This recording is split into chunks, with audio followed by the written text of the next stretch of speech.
Okay, so I guess that now that we are live, I can just say a few words to welcome everyone as they start joining, also on Zoom and on Facebook.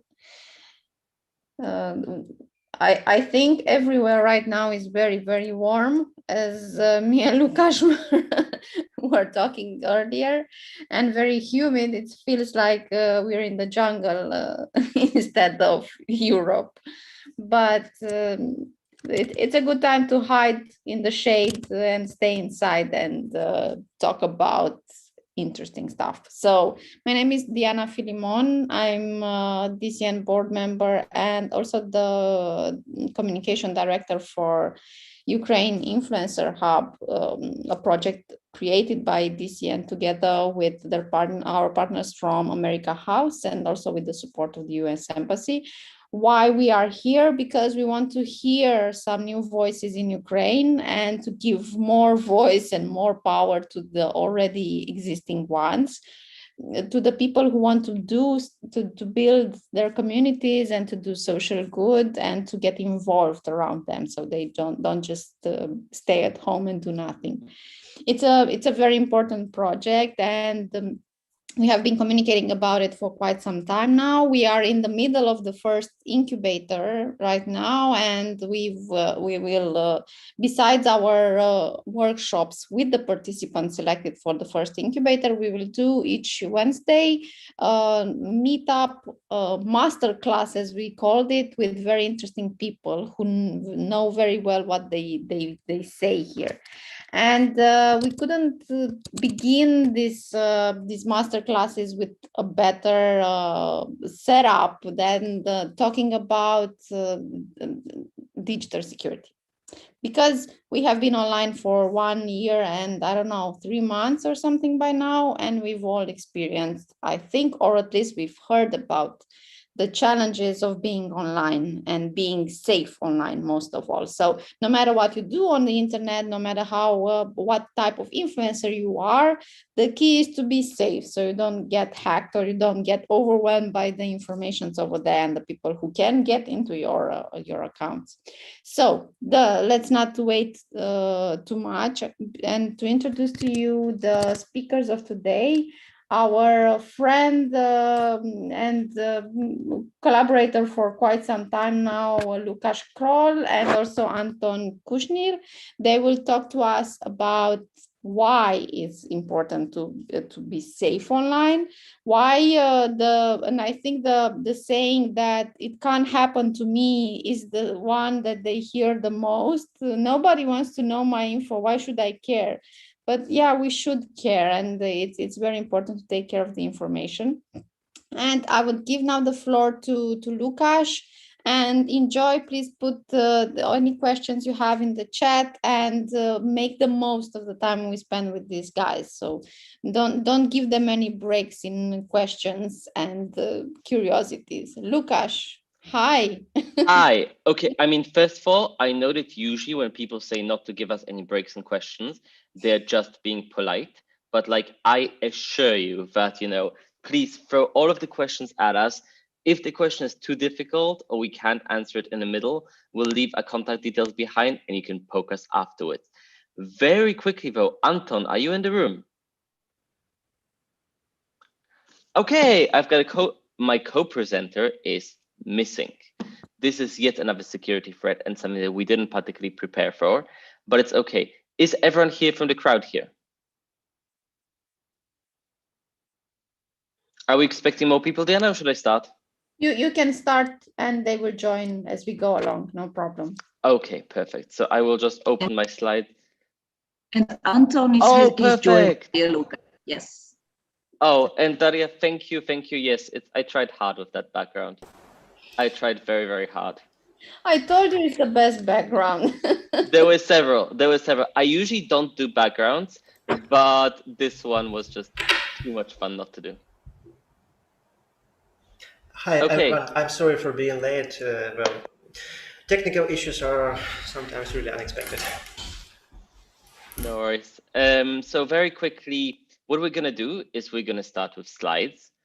I will be presenting the slides. So unfortunately, since there's two presenters, it's going to be this awkward moment where Anton has to be like, next slide, Łukasz, next slide, Łukasz.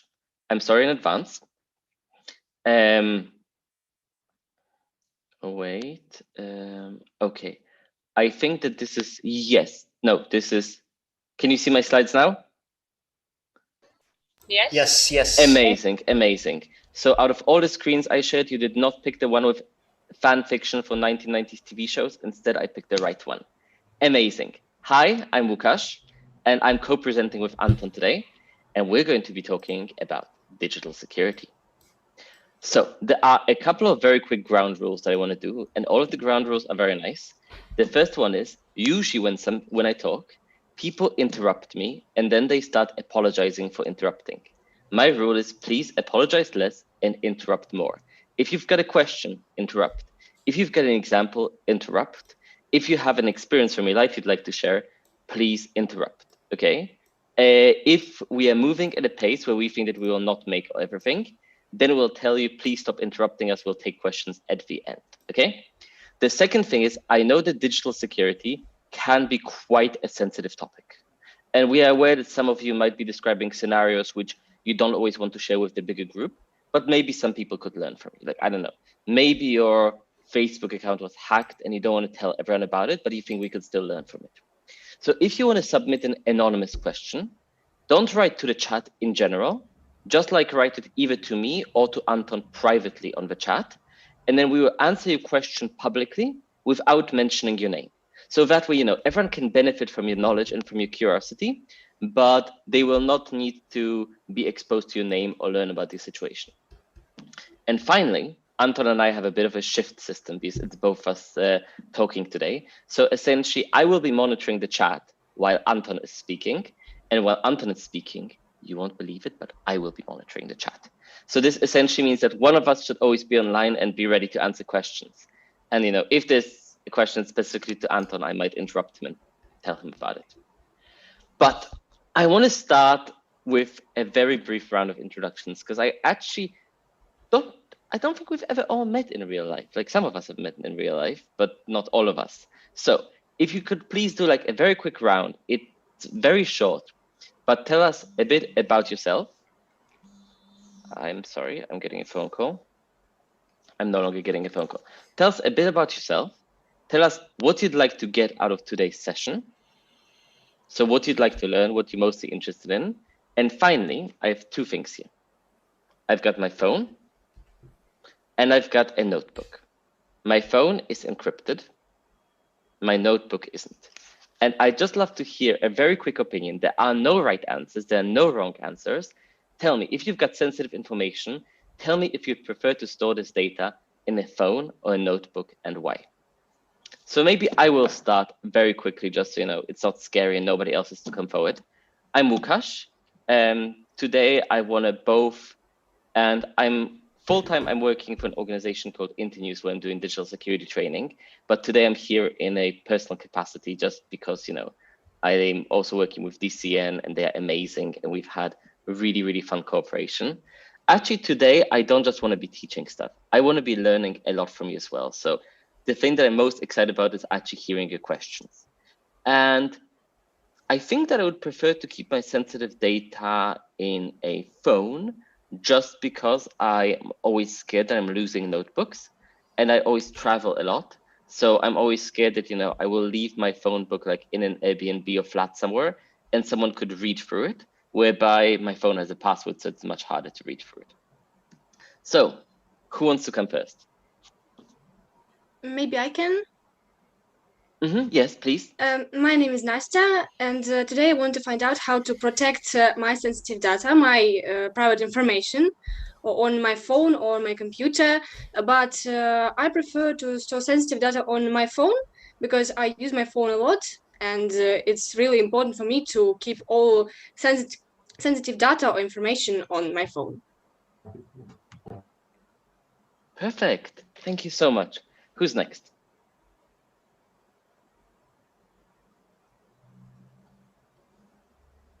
Come on, who else? Don't be scared. Don't be scary. Anton and I look scary, but we aren't. Especially the kitties behind you. The Those are, yes, those are Pikachus, not kitty. Although Yeah. Pikachu is Yeah, based everything after is cat, but yes. So I will go until someone else prepares to present. So, I already introduced myself. I would like to get myself motivated to be more careful in digital security. I have in theory, I have the knowledge, but I don't apply it every day. So I would like to get motivated in this regard. And also, yeah, I prefer to store my sensitive data on an encrypted phone, even though I use every day a notebook for putting down ideas and thoughts. No, I used both actually. I just had to choose because that's the question I set myself. Who wants to go next? I can go ahead if you don't mind. Please go. No My name apologizing, just is interrupt. Melanie. I'm a political consultant, if you will. I work in media.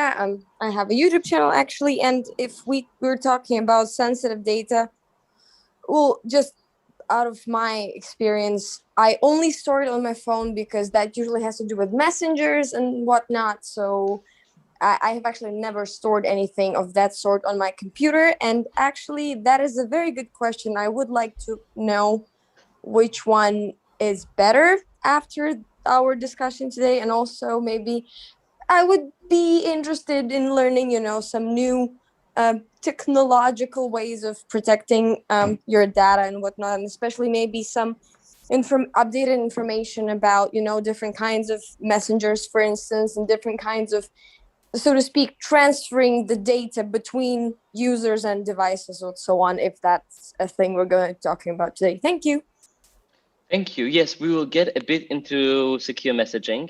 If it doesn't answer all of your questions, interrupt and ask for more details. I would say that I've got no other plans for the day, but there's a football match at some point. But other than football, I will probably be, Poland is playing, so I'll probably just spend the whole evening crying afterwards. So if you can distract me with your security questions, that's perfect. Okay, who's next? All right, may I speak? Yes, please. Don't ask, just interrupt. Hi. All right. My name is Abed. I'm from Afghanistan, and I'm currently studying computer science at the American University. And I'm going to doing my major in cybersecurity.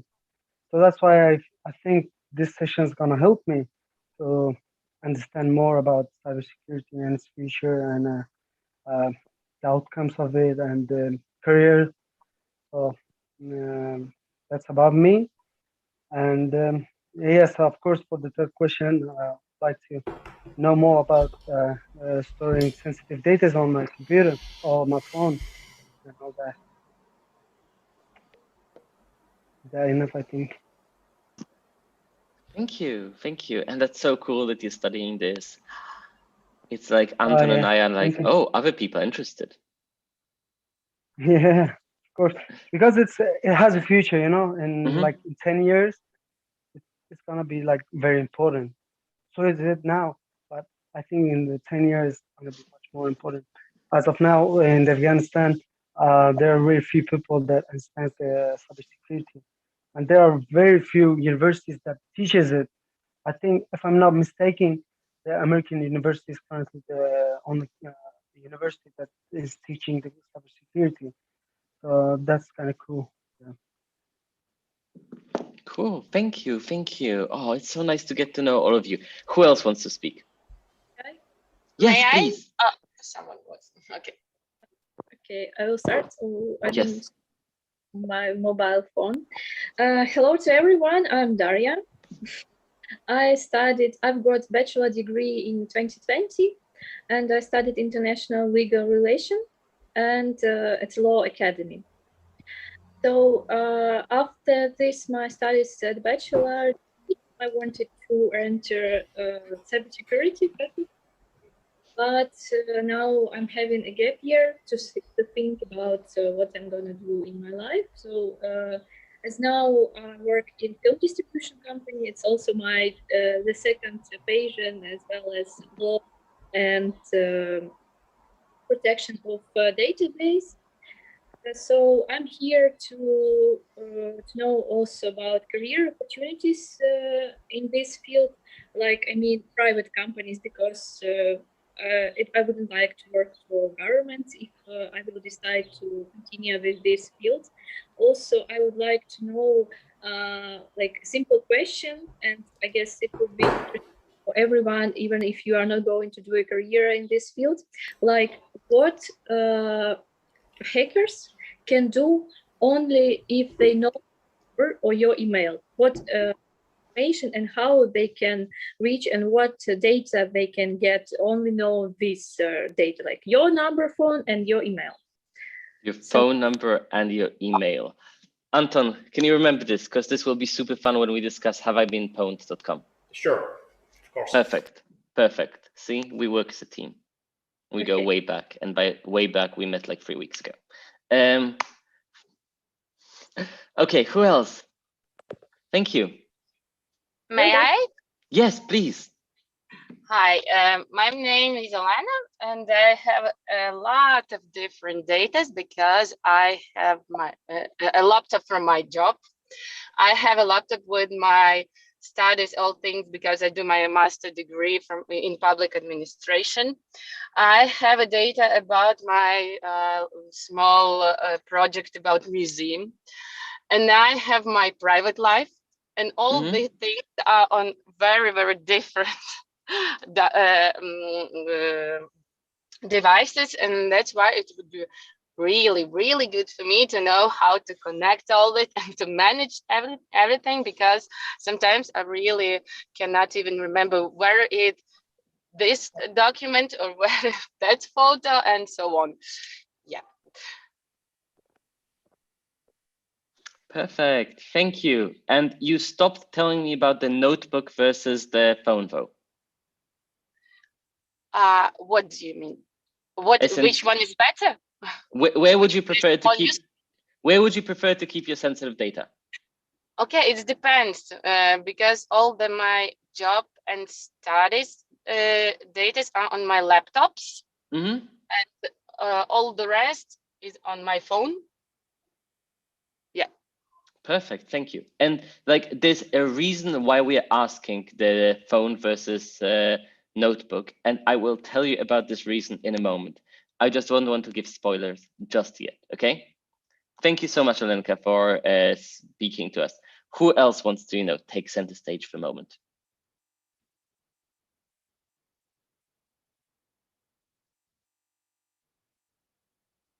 Anyone? Everyone's shy, except for Anton. Anton will have to speak. Anton, tell us about yourself. Thanks, Lukasz. Well, my name is Anton. I work with the non-profit Digital Security Lab Ukraine. We are Ukraine-based, but to be specific, we are Kyiv-based. What we do, we help civil society organizations, independent media, activists, journalists with their digital security posture, whatever it means. It could be meaning securing accounts, securing data, securing devices, helping to establish a proper and secure IT infrastructure, etc., etc. I have an unexpected answer to your question, Lukasz. I think I have a use case when I should keep my data, which is important and sensitive, apart from my phone and maybe in a notebook. When we are talking about recovery codes for your multi-factor or two-factor authentication. Multi-factor or two-factor authentication is a great thing that you should use if you want to really secure your online accounts, like any of your accounts.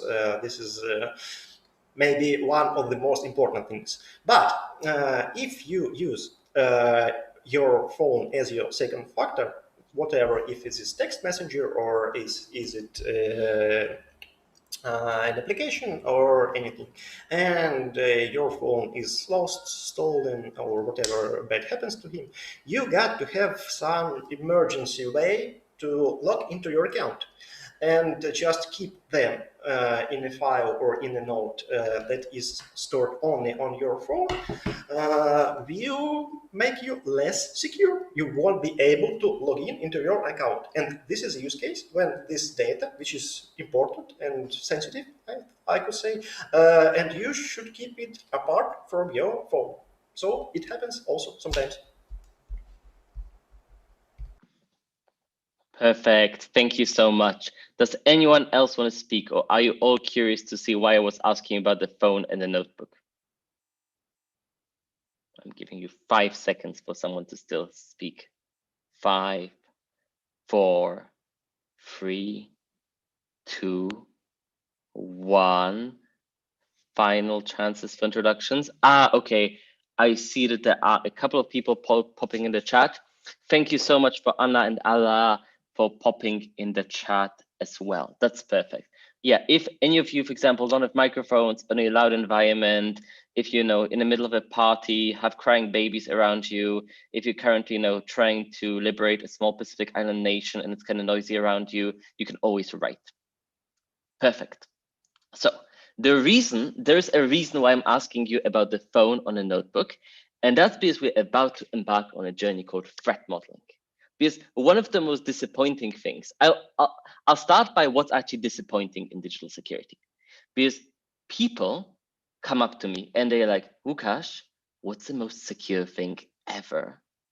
And then I'm like, it depends. And people kind of expect a very clear series of steps.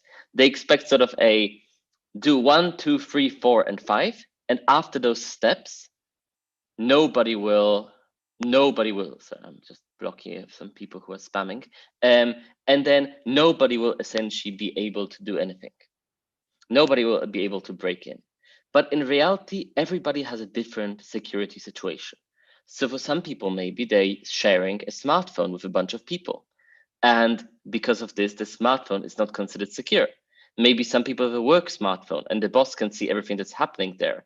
And the notebook is theirs and theirs alone. Maybe a phone is at high risk of theft and a notebook isn't. Or maybe it's the other way around, that a notebook is likely to be stolen. So the answer to every security question is, it depends. It depends on something which is called a threat model. Now that I've disappointed all of you and told you that there's no simple way to do security, Anton and I are going to go into a bit of depth and actually talk about what threat modeling entails. Because every time we think about security, we need to think about it a bit in the mindset shown in this tweet, right? So thinking about security is a bit like going to the beach. Are you a surfer? Are you a sunbather? Are you a lifeguard? For each one of those, you pack different gear, different clothing, and a different mindset. And it's kind of the same, if you're a journalist who's crossing the border of an authoritarian state, your essentially threat model, the things that you're going to do are going to be very, very different than if, for example, you are working in an office that's constantly under cyber attack, but your devices have little chance of being seized. So one of the important things is to really systematically and deeply think about what problems you might be facing. Anton? Sorry, I'll swap the slides for you. Yeah, thank you. That's a tricky part to keep change slides in a pace. Lukasz described the approach that to the digital security that looks that is common and that looks quite understandable, like a checklist based. You should everyone do A, B, C, like having a long and complicated password and use something and use something. But in fact, if you really try to do this on all your digital assets, like on your email, on your Facebook account, on your Twitter account, on your Instagram account, on your multiple other accounts, it's really inconvenient. It will be annoying. It will take some uneasy steps to log into your account, to use your devices, etc. This is why digital security is kind of a trade-off. Always, we change security for convenience and vice versa. So if something is more secured, it's less convenient to use. Like if you, when you open your, for example, Windows laptop and turn it on, if you need to type in a password, to start using it. It's less convenient, but still it's more secure, because just literally anyone who can access your laptop cannot in like 5 minutes get into it and look through your files or open the web browser with your accounts logged in, possibly. So why we cannot protect all our digital assets against everything? It will be really inconvenient for us.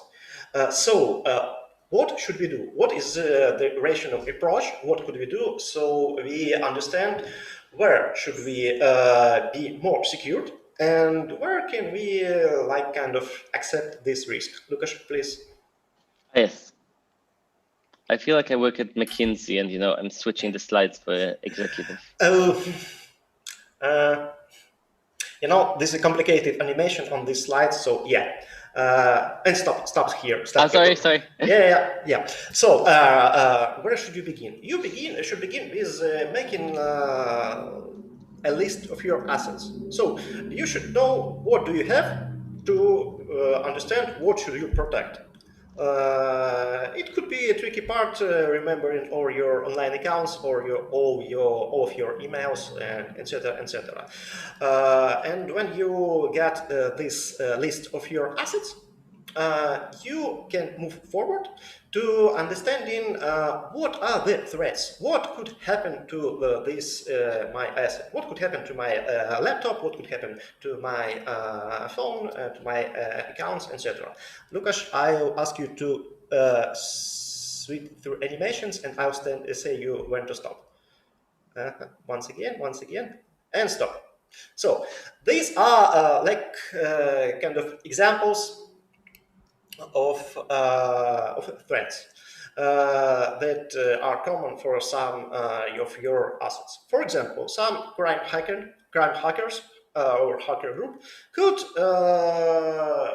upload ransomware, malware that encrypts all the hard drive of your computer, so all your files are inaccessible for you. You just cannot access your files, meaning your photos, your documents, your Excel documents, etc., etc. This is a common threat. This happens a lot, especially against organizations, against private companies, etc. And this is the threat, something bad that could happen to your laptop. The second thing is an example that maybe some malicious person, maybe a colleague I have had a dispute with, he could take my phone when I went to take a break to drink some coffee, and because I'm using this graphic pattern to unlock my phone, he could log into my phone and do some nasty stuff, like posting something from me, etc. Or we could imagine that some government-related structure, an advanced persistent threat, could attack my email account using phishing, tricking me into giving up my password, so they will have access to all my emails and could read them and maybe could write some emails on my behalf, etc. The thing about my Twitter is if, for example, I reuse passwords and my password for Twitter is the same password I'm using for the last 5 or 10 years, and that is leaked and is stored online on credentials databases that are accessible for, well, literally anyone, with to a person with no technical background, anyone who knows how to Google and willing to pay like $2. Or if I, for example, if I enabled cloud password for protecting my Telegram account, I don't want to someone who could intercept text message and log in into my account, and so I I've set up a cloud password, but I have forgotten it, and I cannot have access to my own account. I cannot log in into my Telegram account using any other devices, because this thing is also about security. When you lose access to something that is valuable for you, this is also about security, not only the thing when some malicious actor gets access to your information, your devices, etc. Lukasz, please move forward. Always. And here we stop. Let's stop. And we should understand that there are many organizations, many individuals who willing to do harm, and they're different on their intentions, on their technical background, on their persistence, and on their resources, and many other things.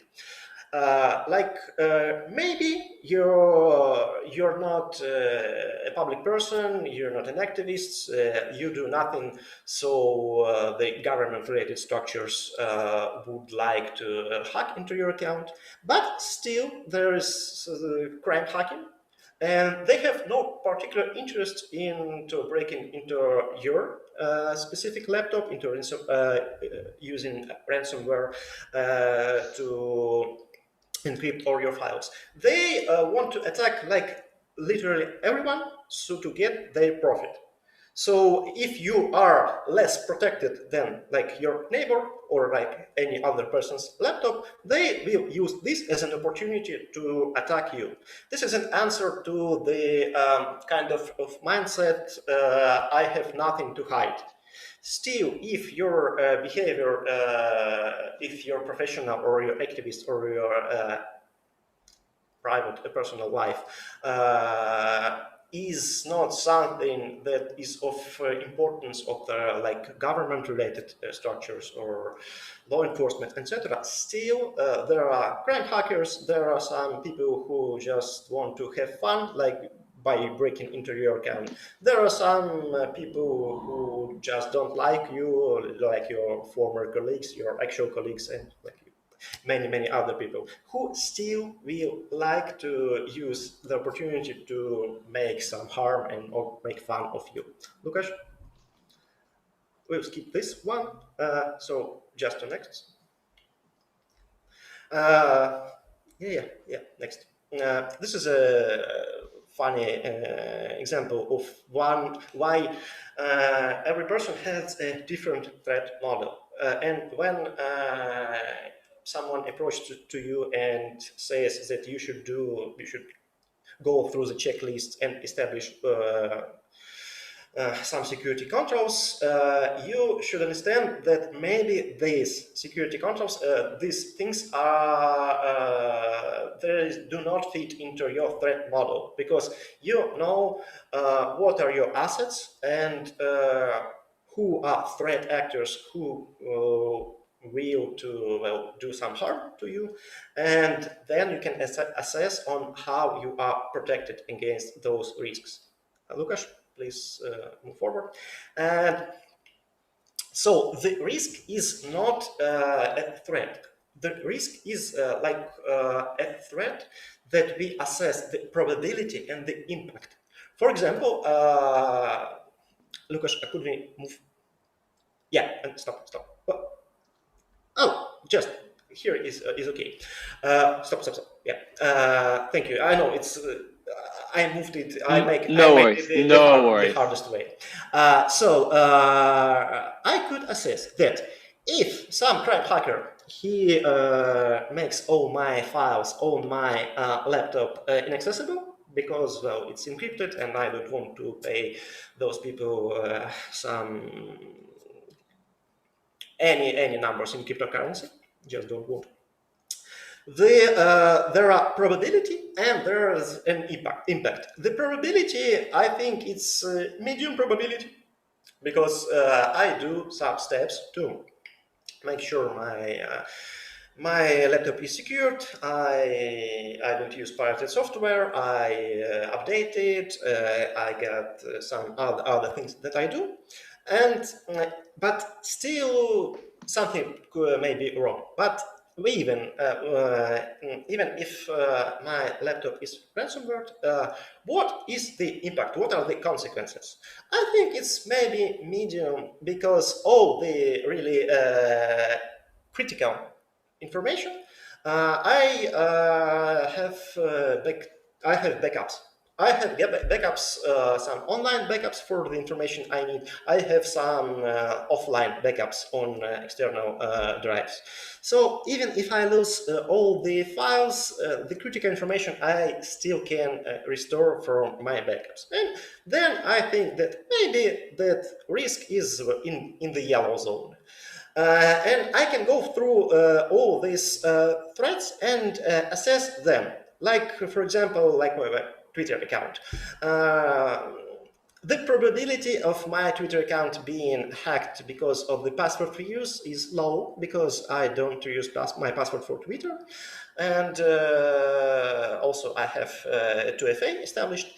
But even if someone hacks into my Twitter account, I don't think it would be some harm for me, because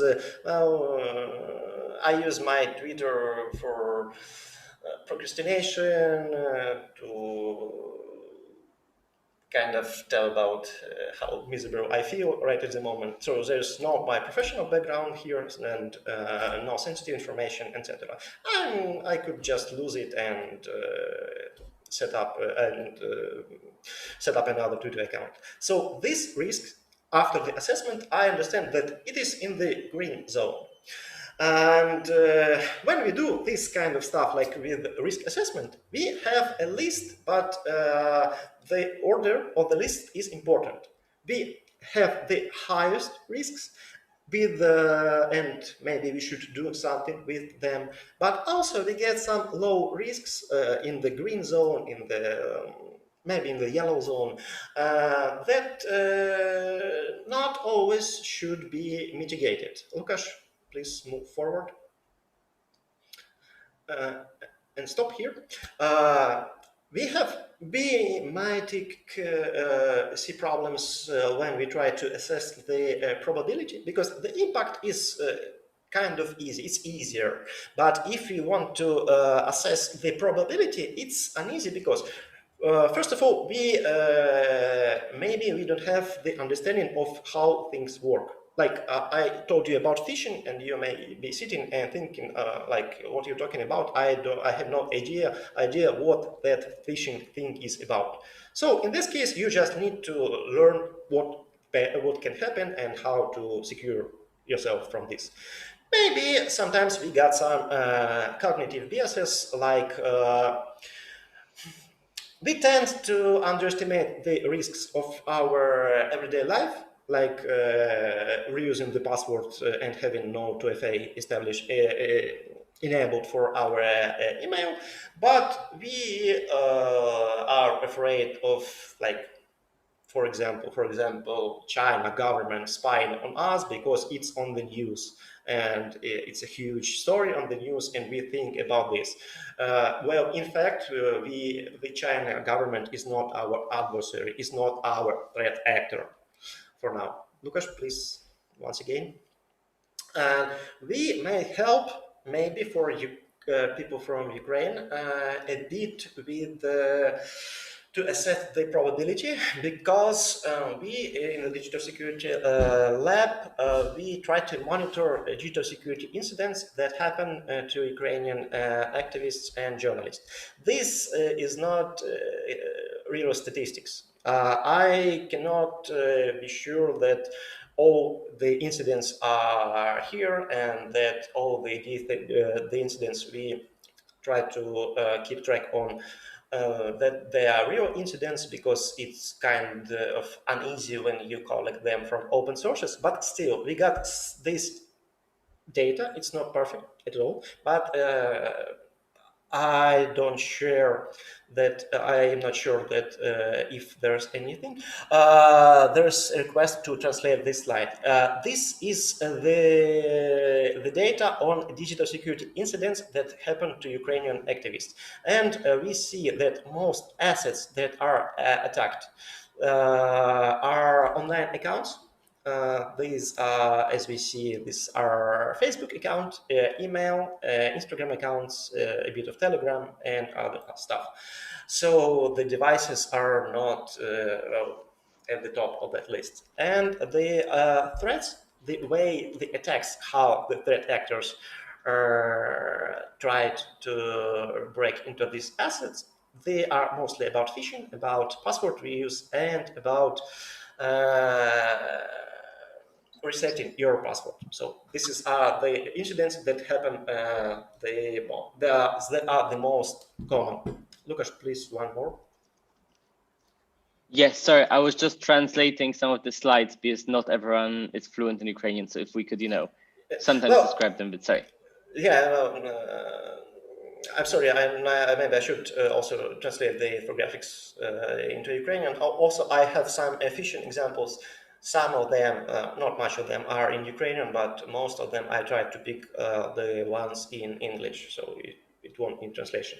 The thing I talked about risks. You might accept some risks that have low probability or low impact, and that is okay. That is a part of the official risk management framework. That's not that you're doing something that you should be ashamed of. It's on the contrary. That's the thing you should do. If you see some low risks, you should accept them and keep focused on protecting your assets that are in a high risk zone. Lukasz, once more, please. Of course. Okay, yeah. We'll now talk about phishing. What is phishing? I'm not sure that it's quite readable, and it's in Russian. So phishing is the quite popular way to break into your online account by tricking you to give up on your passwords. This is a quite simple and basic example of phishing or /scam. When you receive the email from someone who says that he or she is a hacker and who broke into your account and installed a spy program on your laptop, and the spy program was active when you visited some porn site, you watched porn, and maybe you kind of masturbated, and that person got video and photo from you, and you should pay that person some ransom in cryptocurrency, or all your sensitive photos and videos would be exposed. Of course, this is not a story of some real hacker. This is a thing when a threat actor tries to convince you that you're threatened and that you're endangered, and pushes you to do something like giving up on this, like paying the ransom in cryptocurrency. This is quite a common thing, and or email or this one or something really similar to this. I think like every user in Ukraine received it. Maybe half of the users received it, and the other half are just ashamed to tell about this. Maybe one of the things that's very worth noting is that, like, I do this professionally, not phishing. I do digital security professionally. I don't break into people's accounts, but I do digital security professionally. And like, there are some phishing emails which are so convincing that if I was tired, I didn't have my coffee or anything, like I could have clicked on it. Okay. And we will look at some of them right now. Yes. So like, phishing can happen to the very, very best of us. Phishing is how they caught like the John Podesta, the head of Hillary Clinton's campaign. So like, phishing can happen to the best of us. So if it ever happens to you, like, please don't feel embarrassed, because like I'm sure that one of those days it could happen to me as well. But I'll show you some very cool methods to prevent it soon as well. Sorry, no, that's an important thing, and we will return to this when we'll be talking about how to protect yourselves against phishing. This thing is also in Ukrainian. This is an example of a much more sophisticated phishing. It was a campaign against some organizations and activists, and all the phishing emails, they were targeted. Like, it's not a generic mail like the previous, and you just copy paste the same message and send it to like literally everyone. You write a specific message for a person. First of all, you do some open source intelligence, so you know that that person is a journalist, and so he or she works on some specific topics, and you could propose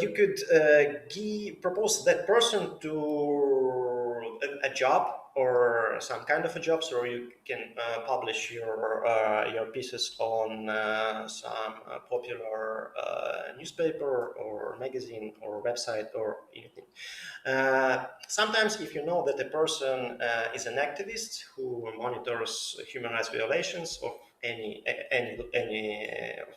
stuff, any kind, you could write a mail with the message that I know that a human rights defender, I got some proofs of my rights violations, please could you look at them.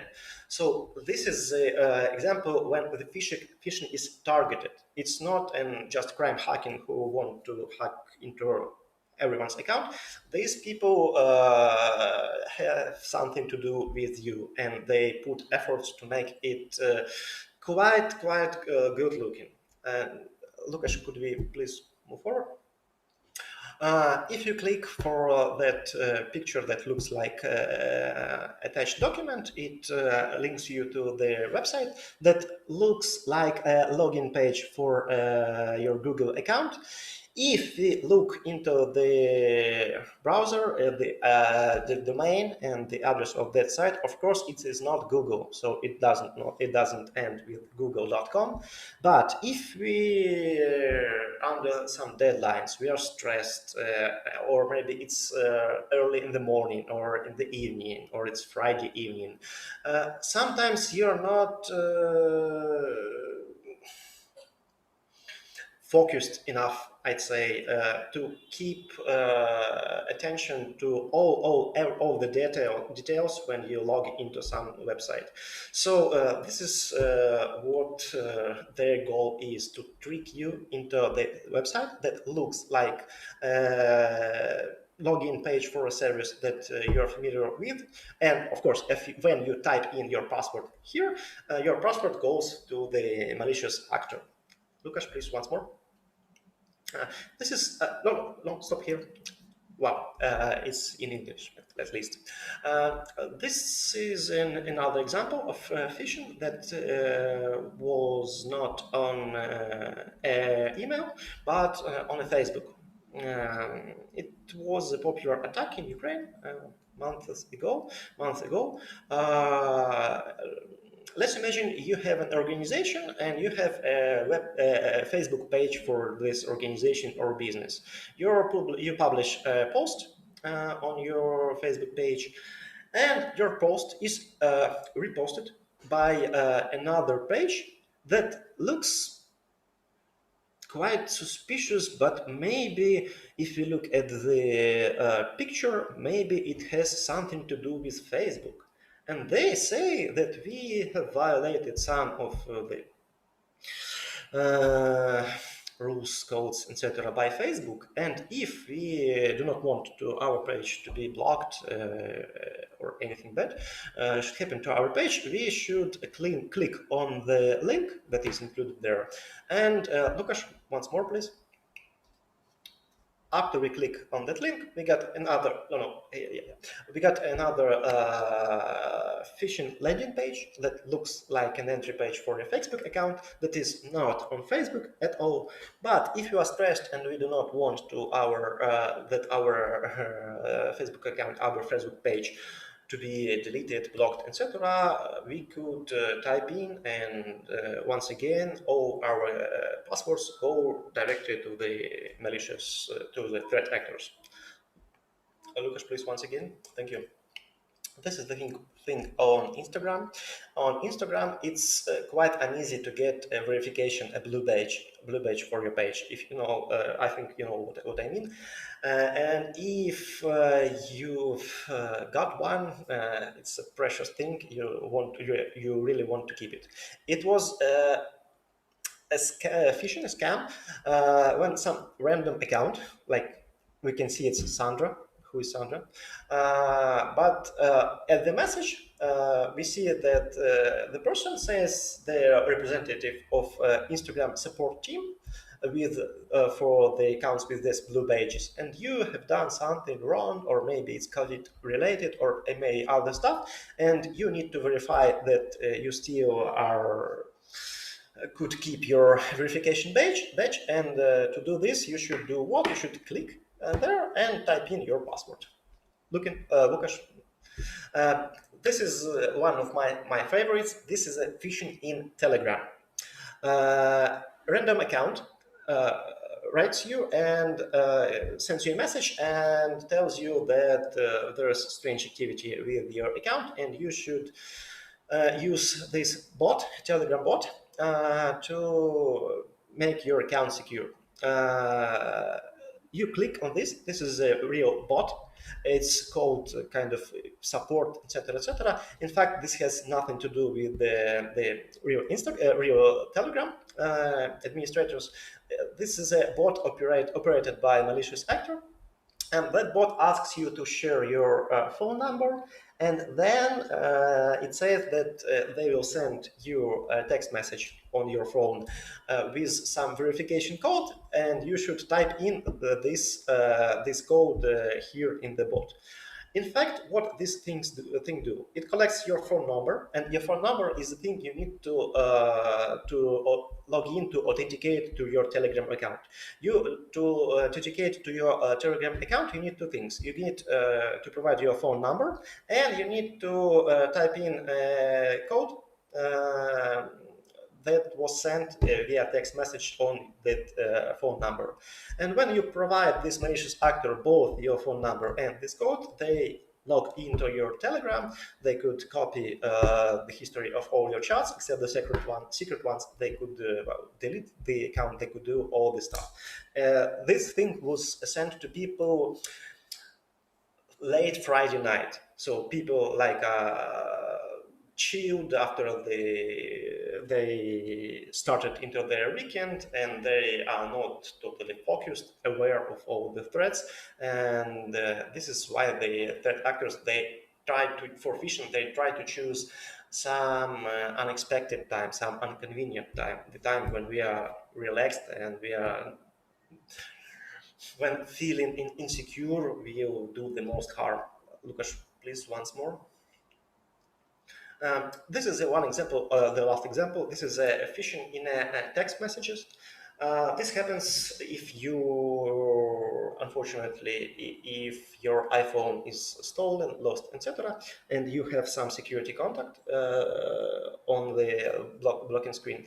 They try to, they send this message trying to mimic Find My iPhone service that we are most people are aware of, and they say that your phone is now online, active, and you will use this link to lock it, to try to find where it is located, etc. Lukasz, the last one. And here we see the login page for the phishing website that try to convince us that they are an official Apple ID site. If we type in the password for Apple ID, there is a huge chance that our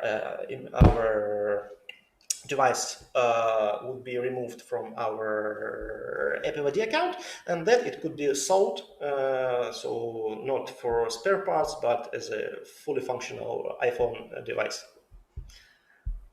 Next, please. What threat actors do for phishing? They push for emotions. They could use fear, like our account will be blocked or something, or they could propose something that we really want to acquire, like a job opportunity or some documents or some anything. They call to urgent action. Your account is endangered. Please not go now. Click that link and type in your password, etc. And they tend to use unusual time of the day, of the week, when we do not expect to be fully secured, etc. Lukasz, once more, please. Do you think, Anton, they'll get any phishing links now that Poland is about to play the Poland-Sweden game? It really depends on you. Do you like betting on football? No. No. Lucky you. Me neither. But I've had friends. So, fair enough. So how do we protect ourselves from phishing? First of all, if you receive some message that pushes to action to do something, and that makes us afraid or filled with joy, maybe we should stop and not doing quick actions. Take a minute to breathe, to look at it from a different angle, to ask advice from a colleague, from a security consultant, from IT specialist, from like literally anyone, because when you discuss something with another person, you try to figure out that there are some tricks in this.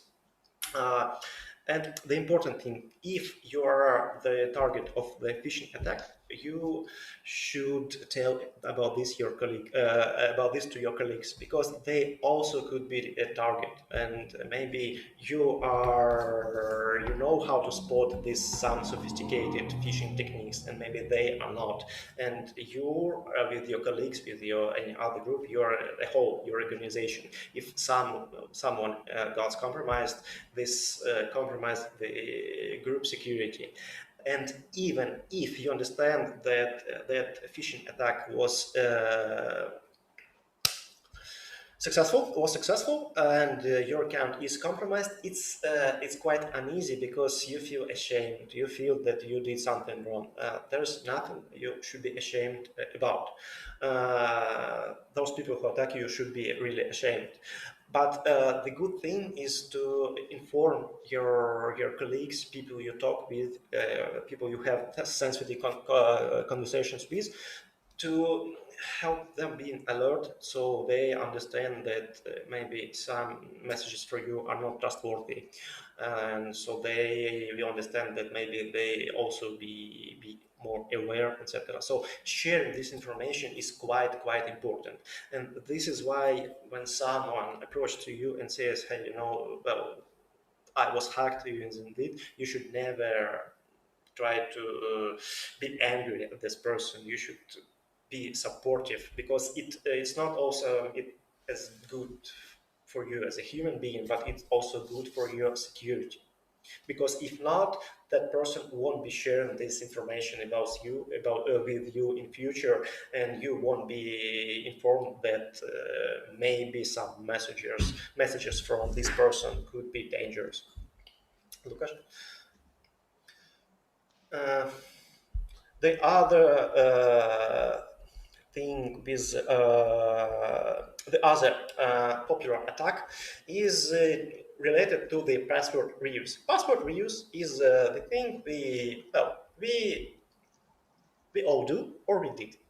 I have one Google account, another Google account, Yahoo account, Hotmail account, Facebook account, and lots of all the accounts, and I have one good, strong, complex password.